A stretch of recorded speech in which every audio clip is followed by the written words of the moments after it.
അങ്ങനെ അനാഥനായി. ഇവന്മാർക്ക് എന്തിന്റെ കുറവാണ് ഞാൻ വരുത്തിയത്? ശരിയാണ്, ഒളിച്ചും പാത്തും ഇങ്ങനെ പറയണ്ടായിരുന്നു.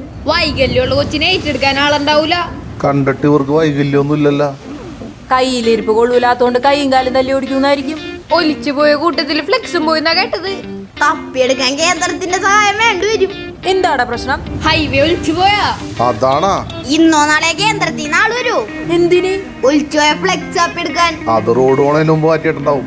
എന്തിന് പുതിയത് വെച്ചാ പോരെ? കളസങ്കീറിയിരിക്കല്ലേ? ഇനിയിപ്പൊ കട കൊടുത്തിട്ടാണെങ്കിലും പുതിയതൊക്കെയല്ല.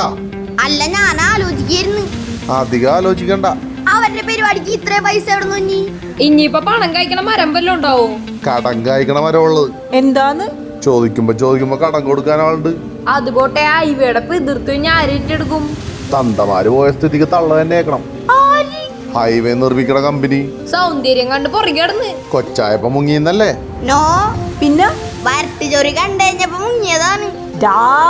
ഓടിക്കോടാ, റോഡ് പൊളിഞ്ഞതിന് ഞങ്ങളുടെ മേത്തേക്ക് കയറണ എന്തിനാണ്? വായനാക്കകത്തിട്ടില്ലെങ്കിൽ അടി കിട്ടും. കാശ് നമ്മുടെ പറഞ്ഞാണ്. കമ്പനി മര്യാദക്ക് പണിയാത്തതിന് ഗവൺമെന്റിനെ കുറ്റം പറഞ്ഞിട്ട് എന്താ കാര്യം?